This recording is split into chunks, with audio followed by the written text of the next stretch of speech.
company. Certainly want to thank Dan and Christine and our leadership team, the Synergy team, and Team Freedom for giving us a chance to represent you guys. Are those two of the greatest stories in the company? I mean, you listen to Donald's story, and then you listen to Tita's story. They're just two unbelievably incredible stories.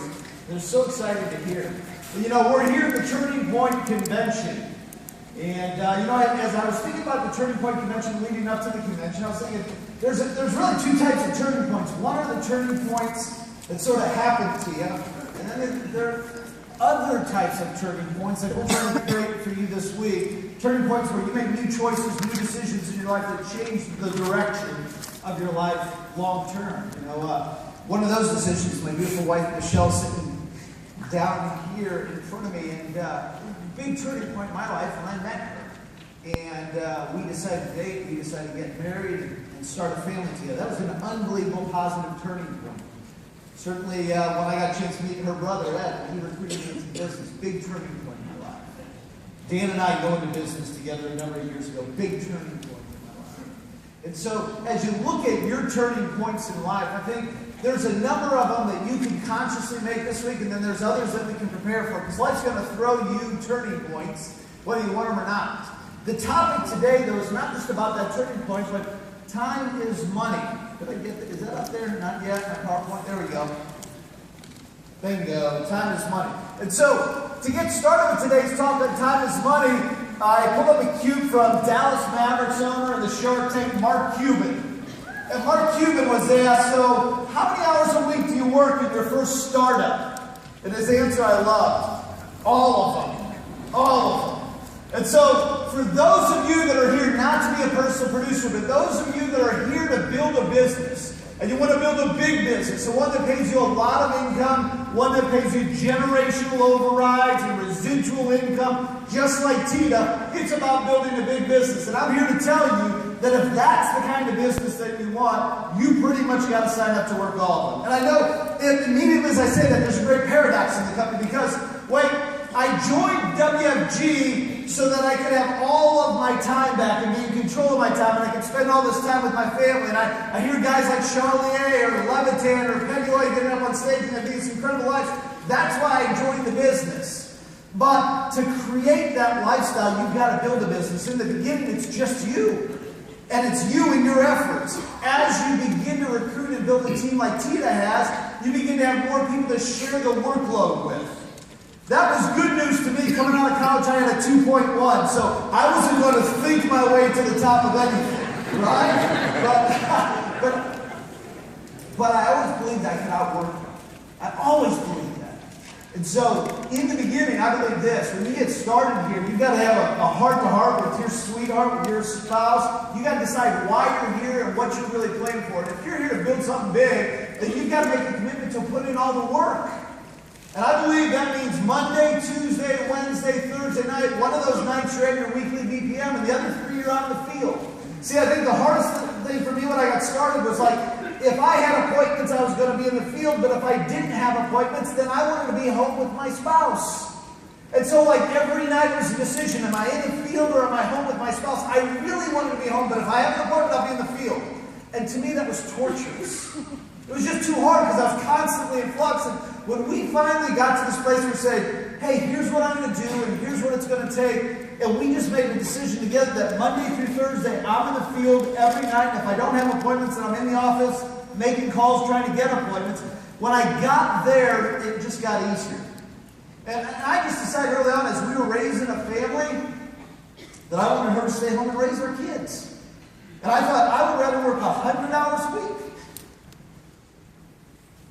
than for her to have to work 40. And so, as we began to have children, we had that conversation. Hey, Daddy's not here, but Mommy's here for everything.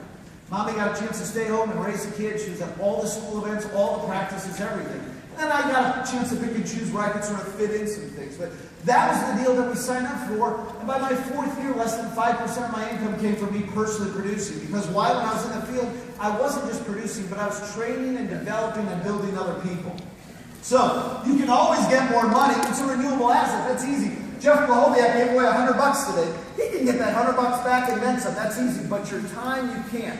If you're not on the field on a Monday night, you never get that Monday night again. If on a Wednesday you didn't make your calls or you didn't prospect that guy at start, you don't get that day back again to build your business and keep growing it. And the more that you invest on the front end, the quicker it gets built and the sooner that you can get to a point where you're secure and when your income isn't dependent on what you do. So what's worth more, your time or your money? What's worth more, your time or your money? See, you say that, but if I said, hey, you know what, at lunch, when you just had lunch like an hour ago, you left your purse or wallet at the restaurant, there's $200 cash in it, and you got about 3 minutes to get it or somebody's going to steal it. I bet you'd run like the Dickens to get your money. You'd do anything to protect your money. Matter of fact, some of you, a bunch of you, I bet. Somebody was just starting to pick it up and walk off with it. You might like get physical with it, right? You might get a little bit crazy over a couple $100. And yet we have people in our lives all the time that steal our time, that distract us from our goals and our reasons and our purpose, and we're nice to them about it. And so oftentimes I think we say that time is worth more than money, but we act like our money is much more important to us. Why? We had a turning point. Dan mentioned it a year ago. And this is my turning point. It's interesting. Sunday, I was talking to Michelle. I was talking about preparing for this talk. Literally 1 year ago today, at 2:30, I was wheeled out of the operation. And they had just completed open heart surgery. So 1 year ago, like this minute, basically, I was rolled out. That was a turning point in my life. But thankfully, in the early years here, we had worked hard, we had sacrificed, we had invested time in other people. And so the month that I got out of the operating room and I was at home recovering, the company paid us $45,000. Month after that, they paid us another $39,000. During that time period, we promoted 2 SMDs out of our base shop. During that time period, we qualified for Hawaii somehow. God bless our team, right? God bless all of y'all, right? Then I get back to my feet recovering. We produced $2 $250,000 earners this year. One in Donald, who you got a chance to hear from, and the other in Belinda Blue and Comfort Taylor this year. And we got a chance to qualify for the Europe trip as well. So that was a major turning point for us, but we were ready for it. Because when the skies are blue and the grass was green, we were working hard, right? So what's more important to you now, your time or your money? What are your life's priorities? And I've got a little something I want to share with you, like what's really important to you and who's really important to you.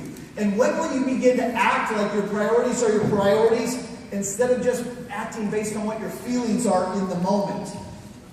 I've got something that I picked up reading a book a number of years ago that really helps to put things in perspective. And see, in life, oftentimes, we've got all of this noise, right? We've got emails and texts and social media and television shows that we just got a TiVo and TVR and we got to watch them, we can't miss that. Picnics we got to go to. We got all this sort of unimportant, insignificant stuff in our life. Then just like, well, as soon as I get done getting organized, then I'll start calling people and recruiting people. Well, as soon as I get my underwriting done, then I'll set some more appointments to sell some more stuff. And then we got some other things that are a little bit more important, and eventually we get around to them, right? And then we get to the big rocks in life. And the big rocks in life are things like our faith, and our family, and our health. Right? And our calls, I can't really fit that one in here. What about all these other priorities in my life? Well, I really don't have time for them. Well, why don't you have time for them? Why? Because I made the minutiae in life, the noise in life, the little things in life, it doesn't really matter. I paid too much attention to it. And I majored in the minor things in life. Why? Because it was convenient, it was easy, it was comfortable. But see, what Covey says in his great book, The 7 Habits, is that if we start off by prioritizing, choosing the most important things in our life, like in a business perspective, it's making calls, right? And setting appointments. And meetings, you can't miss meetings, right? And prospecting, right? And then in life, the important things like health and family. That was my faith.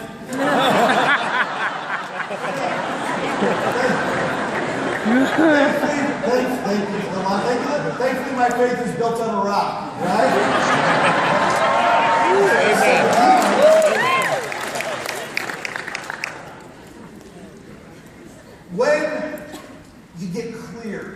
really clear on what your priorities are in life, and you choose to make them the most important, and you schedule those things first. Your time in Scripture, your time to honor your faith, your time to worship, right? Your time with your spouse, your time with your kids. Thursday before we came here, I knew I was going to be gone for a week, so I took the day off Thursday, right? And me and my boys went golfing all day. Me and my oldest son, Alex, who's 12, and my son, Jack, who's 8, we went and played golf. We had a terrific time. And then I worked out in the gym to honor my health. And then me and the boys went and shot pool. And then later that night, we picked up Yogurtland for the boys and for my wife, Michelle, my daughter, Alexis. My daddy-daughter dates, my dates with my wife, these are critical times. These are priorities. My health, every day I've got to exercise. It's a priority for me, right? We say these things are a priority, but do we live our priorities? If we schedule our priorities first, then we begin to take all the minutiae and somehow in between the cracks and crevices of all the other things going on in our lives, right? Once we get the big things in there, it's so much easier to fit in all the little things. And if some of the little things don't fit in, it's just the little things. It really doesn't matter then. Wow. It's about, right? Time is,